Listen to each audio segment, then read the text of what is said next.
আলু কেটে নিলাম, এই পটলগুলো ভেজে নেবো। আলু, টমেটো আর পেঁয়াজ দিয়ে নেড়ে মাছটাকে করব। আর এগুলো একটু ধোবো, তার জন্য এটা এখনও কাটিনি।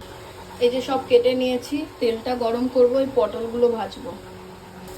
পটলগুলো ভেজে নিয়েছি হালকা হালকা করে, লাল লাল করে। একটু ভালো করে ভাজবো। আর এই যে নেড়ে মাছ, এবারে পেঁয়াজগুলো দিয়ে দেবো। এতটাই ঠিক আছে, এটা রেখে দেবো পেঁয়াজ কুচিটা, কারণ বেশি পেঁয়াজ দিলে আলু দিয়ে দিচ্ছি। এবার নুন একটু ছড়িয়ে দেবো।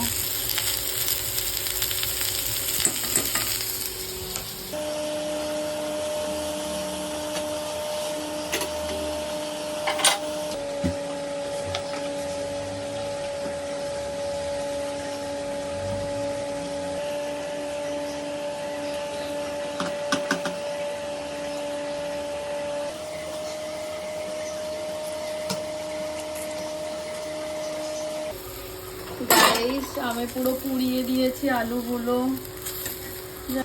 গাইস, আলুগুলো পুড়ে গেছিল, তারপর আবার অনেক কষ্ট করে আলুগুলোকে সাইড করে সরিয়ে দিয়ে তারপরে কিন্তু আমি সব একটুখানি কষে নেব।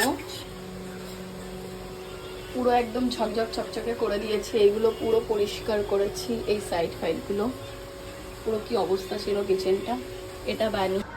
তো ভাত আমি নিয়ে নিয়েছি, এই যে পটল ভেজেছি, আর এই যে নেড়ে মাছের তরকারি।